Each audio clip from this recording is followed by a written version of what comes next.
Hello, and welcome to the podcast. This is Get in the Driver's Seat. We're telling stories about leadership moments in small to mid-sized professional practices. I'm your host, Sandra Bekhor, Practice Management Coach at Bekhor Management. I'm excited to introduce our guest today, Samantha Graff Benmor, an award-winning realtor at the Graff Group and an icon of Toronto real estate. Samantha is also the innovator behind Sammy G's Gifts, perfectly personalized gifts for all occasions. Welcome, Sam. Hi, Sandra. Thank you so much for having me. Oh, it's such a pleasure. Okay, so to catch up our listeners, about 4 months ago, Sam invited me to be a guest on the Graff Group, which was at that time called the Graff Girls, IG Live, to talk about the importance of business relationships. And we both had a lot to say on the topic, so we decided to continue our chat here today on the podcast. So today, I was thinking we could swap stories. You know, we've both done a lot of developing of professional relationships and helped others to do this. And I like the idea of focusing on how do you make this an enjoyable activity rather than a duty, something that adds to your life rather than subtracts. And Sam, my observation is that this is an area where you are a natural born leader, honestly. And you reach out to new people with ease. You're always on the lookout for ways to connect them to each other to help them. So could you just kick us off with telling us a bit about what you have found works for you? So I think it comes, like you said, it's a very natural that I like to entertain. And I have a brain that basically connects dots and relationships. And I guess you can relate it to matchmaking. And with real estate, it's buyers with the home. That's how I do my matchmaking. But when it comes to businesses, I sort of like that jigsaw idea and connecting different people. And I can't even explain it, but the minute I meet somebody, my brain goes to who can I introduce them to? Or it comes right out of my mouth. And it's like, you know who you need to talk to. So I've also been in, I guess, a very social position. It's no secret that I got married later in life, which allowed me, to work the hours of real estate that were necessary in sales in general, being on call. And I was out and socializing. And when you are comfortable socializing, you meet a lot of different people. I've also done personal growth courses such as SCI seminars or Landmark, and there you sort of get ideas from people too, and it's a constant networking to be around different people. I also, as you know, have a husband who's quite social, and curious is my favorite word. And I find that both of us are very curious in meeting new people. So, a lot of people will say to us, like, you guys are out every single night. And one of the reasons is because we are constantly meeting new people, and we're very, like, I'm going to use the word curious again, in meeting them and getting to know their stories. And I think that, like you mentioned, stories are a really good way to connect with people. And I think that that's one of the strong suits of networking. People like to feel connected in a way so that they can relate to them. And I think that's a key component to sales and growing your business and finding those advocates for your business. Because if you can relate to them through a story, then they usually become a pretty good advocate for you. I love that answer. And you know what? You really get into the idea of why does this add to your life? as opposed to it feeling like work. Just, all those long nights where you spend socializing or going out with people is, why would you do that if it didn't actually add something great to your life? Well, it's quite fun to go out to different restaurants. I mean, we do live in Toronto, right? So we've got a huge rainbow of choices. And we love Toronto. And one thing also that I find is that it's not just going to restaurants, which we sort of put ourselves in. And I think this is important for people to network and to find different types of people, or the people that you do connect with. And some might be at the ballet and some might be at a rock concert, some might be at a play and some might be at a tennis match. So that's sort of something that I'm very lucky that I found my partner now to do that with, because before, Cheryl's a pretty good wing person, I have to admit. She tolerated a lot of my ideas, but I always had to find people to kind of go out with, being on my own. But now I have somebody right attached to me, I guess. And now, and he's always game. So, and I think also being in the different industries, we bring different people together also, which is great too.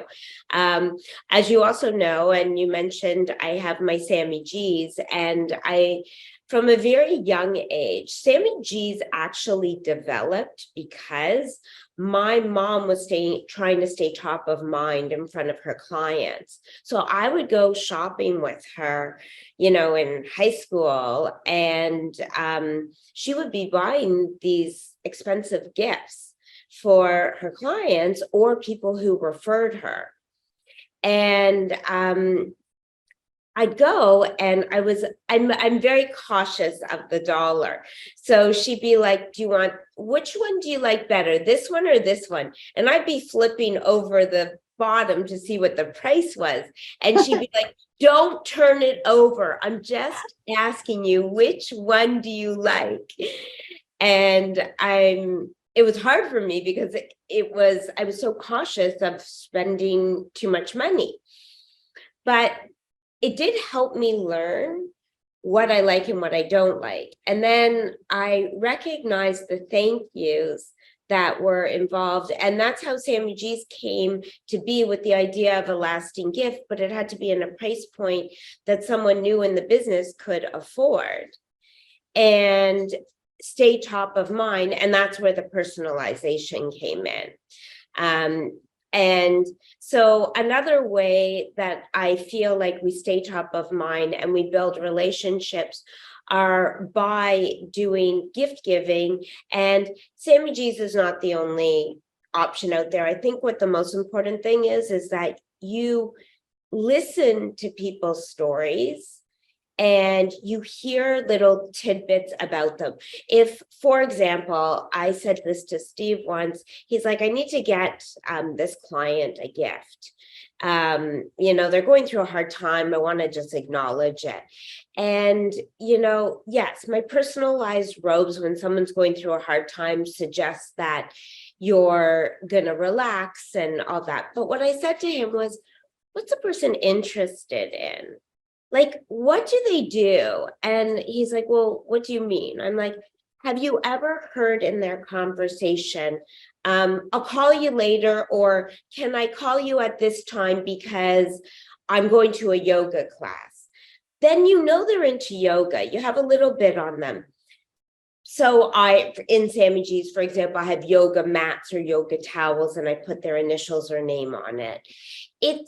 You are paying attention to them and you pick up on things.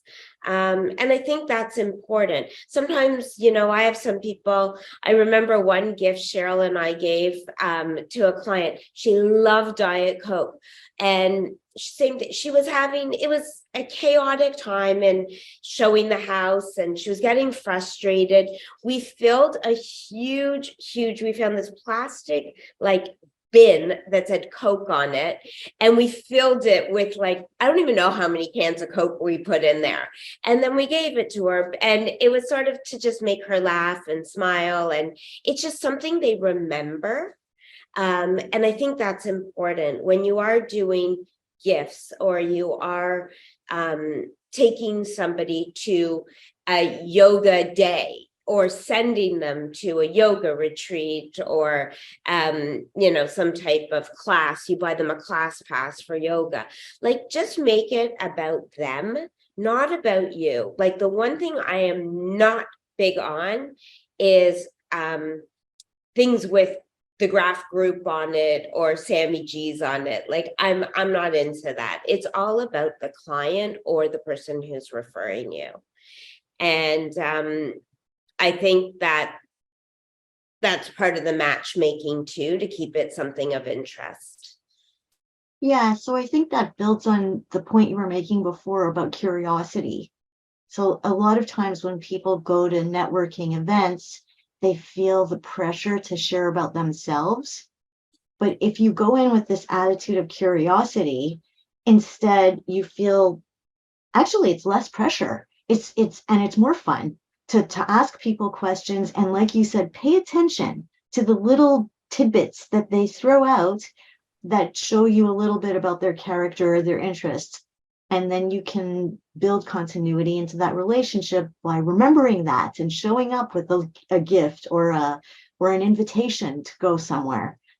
Yeah, I remember going to a listing presentation, and the woman warned us that her dog is very timid and is a little anxious, and she might bark, she might not be comfortable around you guys. I just want to give you the heads up. And are you okay with the dog? I said, no problem, have a dog, clearly. But I said, no problem. And I showed up to the listing presentation with a bag of these little dog bones. Wow.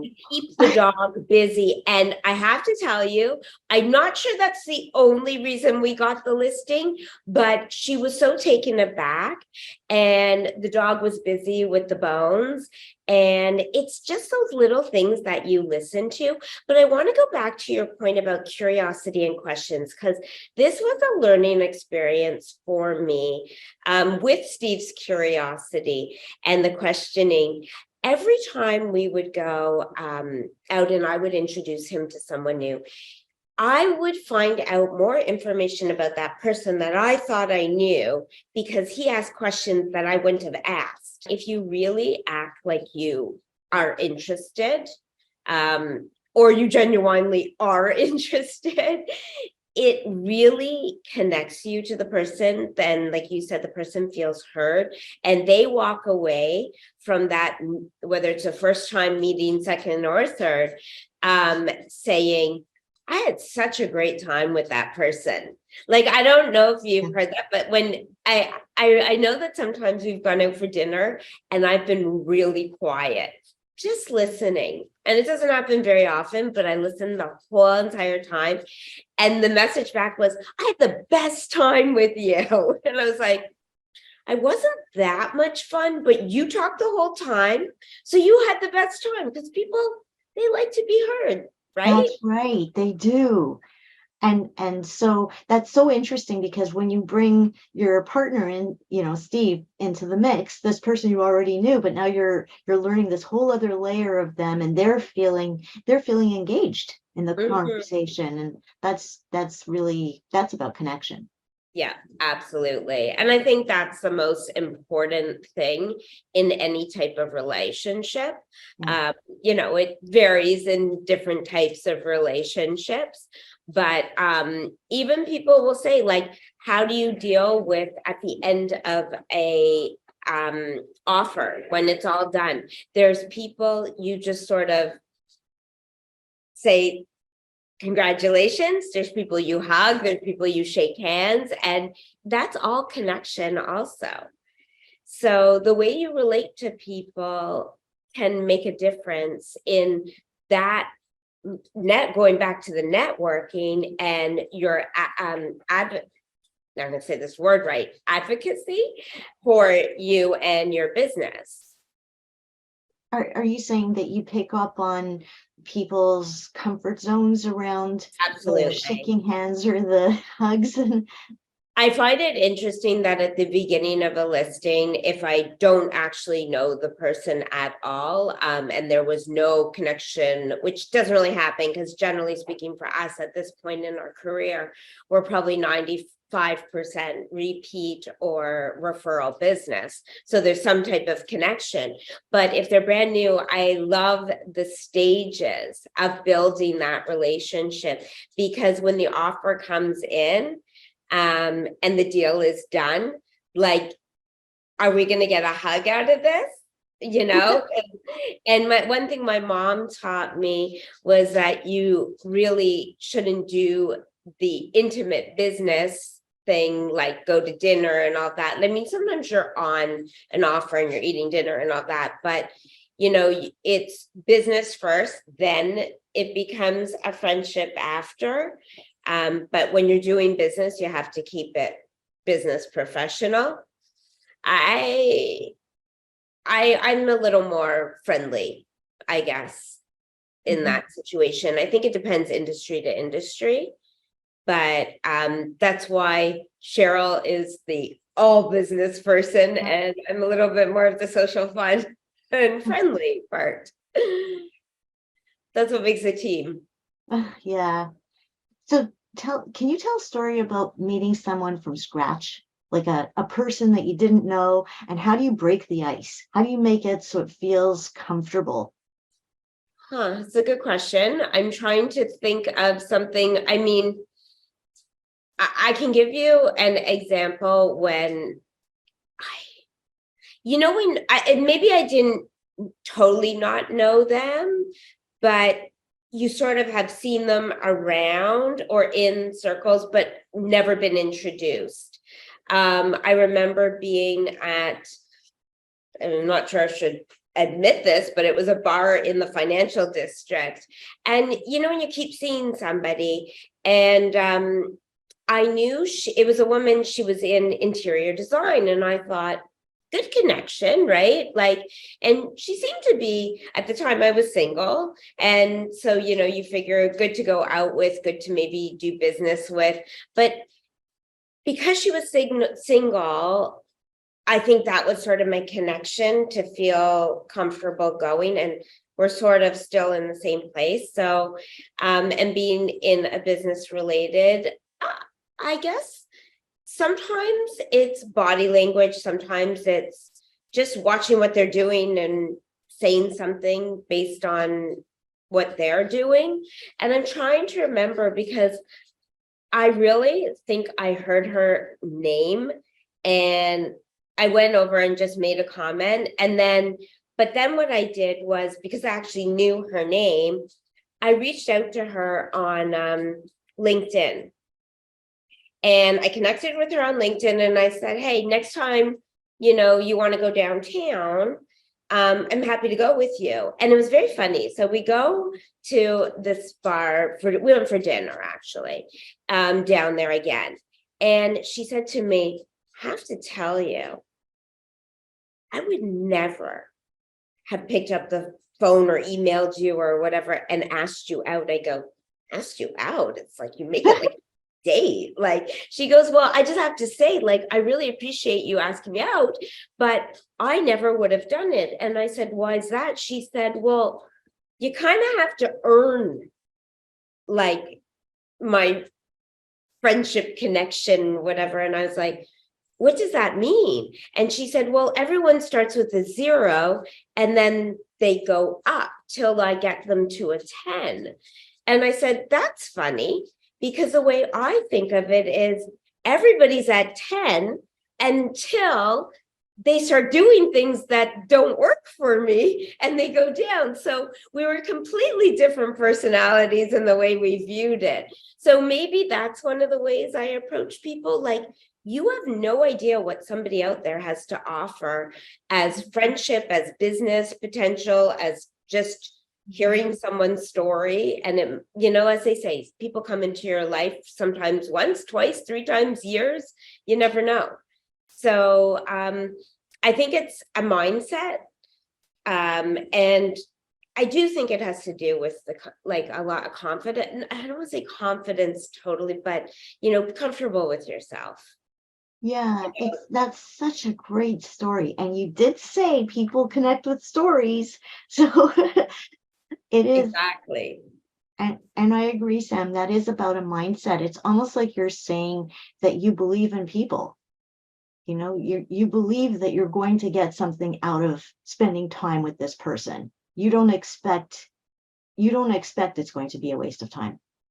Well, and exactly, and that's up to you. I mean, and just like this woman and I saw a situation from completely different perspectives. Perspective is also another place to really make your decisions from places of what's your comfort level, because the best way to connect with somebody is doing something you're comfortable. And I say this in dating too, like, why would you go out with somebody and agree to go to a tennis match when you absolutely find tennis boring? Mm-hmm.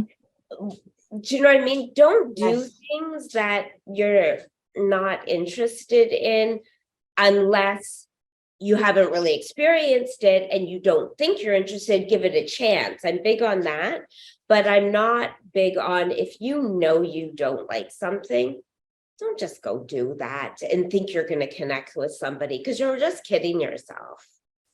I love that you said that. You know what? Earlier in the conversation, when you were talking about your style networking, I was thinking about the word authenticity. And now that's exactly what you're talking about. It's like, Absolutely. why is this method of developing professional relationships not a duty? It's adding to life because you're showing up as yourself. Exactly. It's the easiest person to be also, right? Right. Like, why people are not, I don't really get it, but sometimes that does have to do with insecurity and being the person that everybody else wants you to be. So, and that can happen at different stages of life for people. Some people pick up on it in their teens, and some people wait till 20s, 30s, 40s, or 50s. Some people never are true to themselves, No, right? that's right. And the lie that those people, or I'll put myself in that category because I've experienced it too. The lie that we tell ourselves when we do that is that there's nobody who's going to like us for who we are. And really, we're just closing our eyes to all the people who would have been delighted to spend time with us. We just, in that moment, not seeing it. And those are the people that would make you yourself feel better about you, because they're Yeah. truly accepting you authentically and you're accepting them. And it's just like a level of being in whatever type of relationship, friendship, business, intimate, you're going to be that much more connected, which makes it that much stronger of a relationship. Now, that being said, there are some people who like very shallow relationships, right? I mean, it's not my style. So maybe that's why I am true to myself and authentic and appreciate those that are. So, Yeah. Well, and that's why you've been able to sustain this lifestyle that includes all of these professional relationships. I mean, the way you described before how you are comfortable having some social engagement with people who are actively clients, that also speaks to authenticity, because if you felt the pressure to keep this mask on while you were socializing with people because they are active clients, well, you wouldn't want to do that.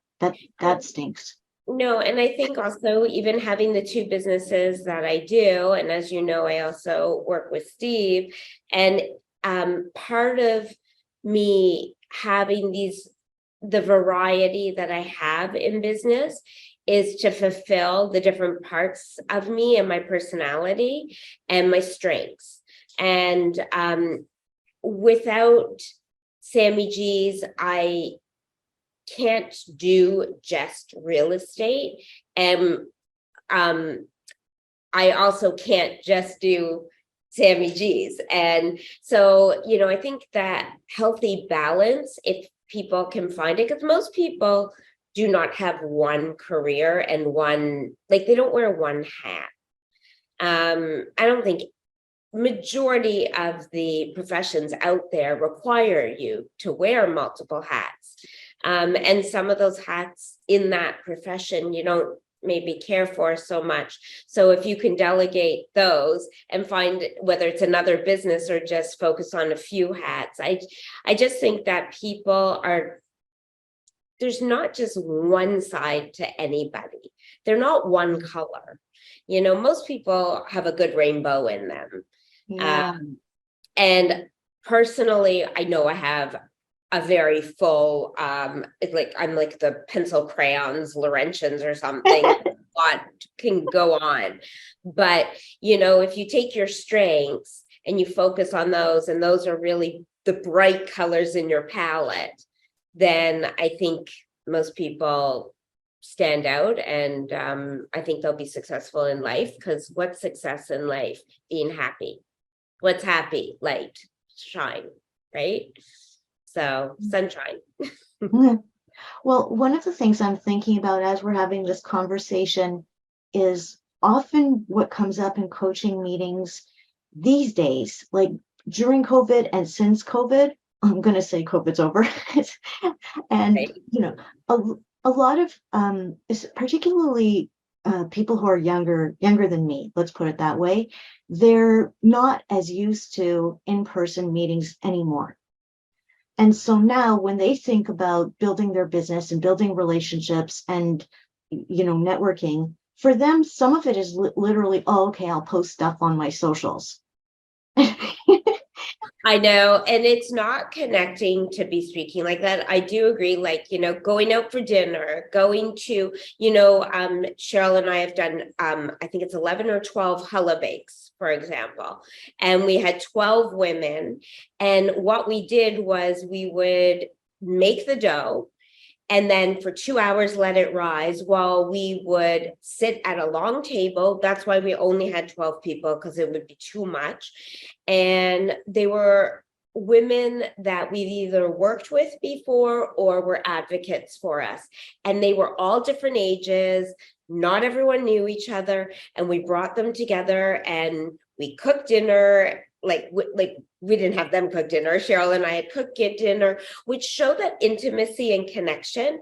And some of these dinners were so unbelievable, because we would have it's no secret. It's been all over social media. My mother turned 75 this year. I'm 50. There's a 25-year difference.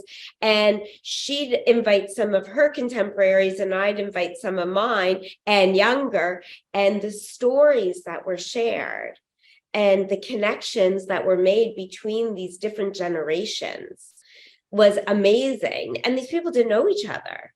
So I think the live events, and I think when you do something, it's also more connecting. And that's why I've always done those kind of get-togethers. I mean, I've done things with personal chefs. I had a bunch of girls over, all different industries. And we had a personal chef, and they taught us some different things, or one time they were just sort of showing us one thing. And another time they showed us the whole meal. So, I've done wine tastings, all sorts of things. I do believe that unfortunately, the generation who went through COVID in the times that are really important for mentorship and mentorship in networking, even in learning how to socialize with other people, it'll be challenging for them. And I think they should really make an effort to do that. Now, that being said, things like this are also opportunities for people to connect. Cheryl and I have our weekly IG Live. And I did it for Sammy G's during the pandemic because it's personalized, I need my orders in way before everybody else for Christmas. So my deadline's quite early. So there was a good 2 weeks before Christmas happened.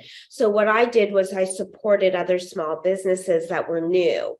And I put it out there that I was going to host like a coffee chat, and I shared their businesses. Because why not?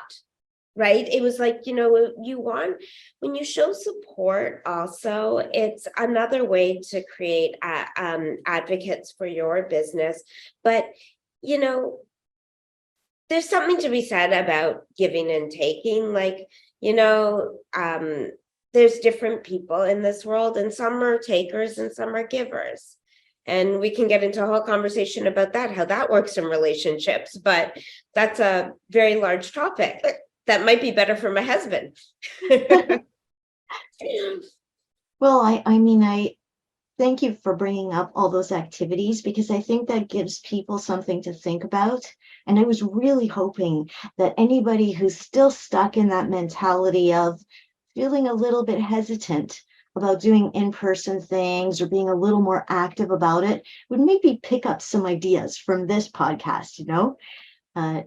It's inspiring. It's inspiring. I would encourage anybody who's maybe a little bit socially uncomfortable, take baby steps and try one thing at a time. If you can make it over that lower hurdle, you'll start getting up there. Just as an example, so that people can understand this. If I showed you some of my first videos I did, oh my God, like you would see a completely different person. And going way back to like weddings in my 20s and 30s, even up to probably 40. 40, I started getting a little more comfortable, maybe, but not so much. It really was only the last few years when we got forced to be on camera that I was actually okay to come on. I ran away from video cameras. Like I said, at those weddings, when they asked you to say something, I was like, that was the extent of what I would do. And I was like, right? So now this is, I don't know, this is like normal to me. So you can change, you evolve. Change is probably the wrong word. So, you can grow, you just got to practice. And just like I said, just do it in baby steps, because you can do it. I agree totally. And I would add to that to just be honest with yourself about what your comfort zone is and what you like.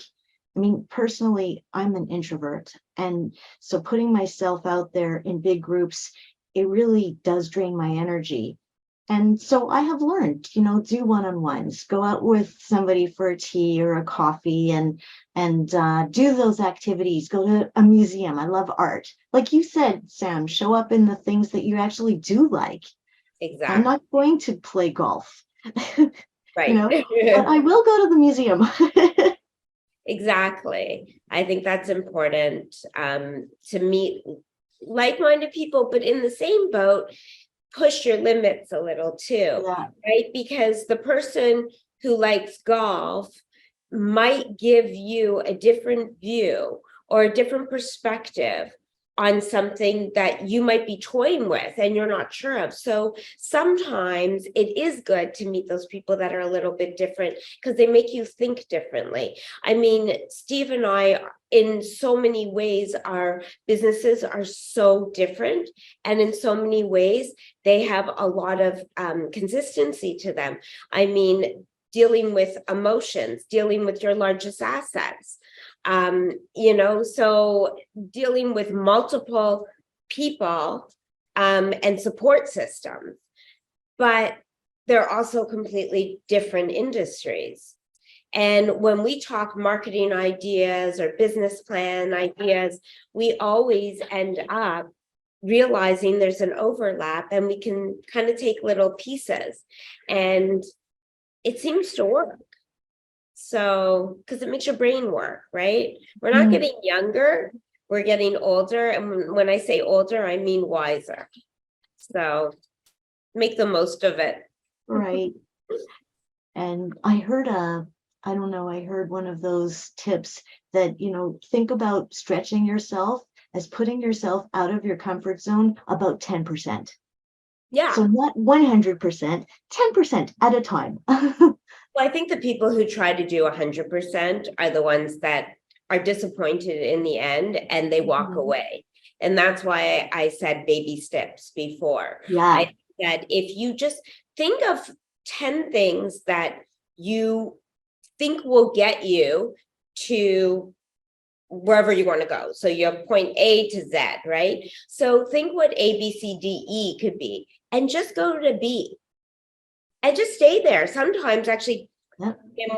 I did coaching for a while. I was working with someone, and one of the best things she said to me was, I was frustrated because I wasn't moving forward and I wanted to move forward. And she said to me, you know, those people who climb like Mount Everest or like one of these huge Kilimanjaro, do you really think that they climbed from the bottom to the top? She goes, right now, you're climatizing to the altitude, right? And you're catching your breath. And there's nothing wrong with where you are. You're in a good place. This is a great place. And you're just going to hang out here for a little bit till you catch your breath and you organize maybe a couple more things. And then you're going to go to the next level. But don't be upset that you're still here because you've come from down here. And this is a good place. So you got to patience. It's testing your patience sometimes. Well, and you brought up a good point about goals because everybody's goals are unique to them. So you're, don't if you're comparing yourself to somebody else, you're doing yourself a disservice. We all Absolutely. do it, but at least catch yourself when you're doing it and get honest about your goals because your goals are different from somebody else's goals. Yeah, self-awareness is a Mhm. super important thing to be practicing. If you can't ever be too self-aware. Well, actually, maybe you can. I might take that back. But that's creating balance again, going back to the balance with self-awareness. I think it's important.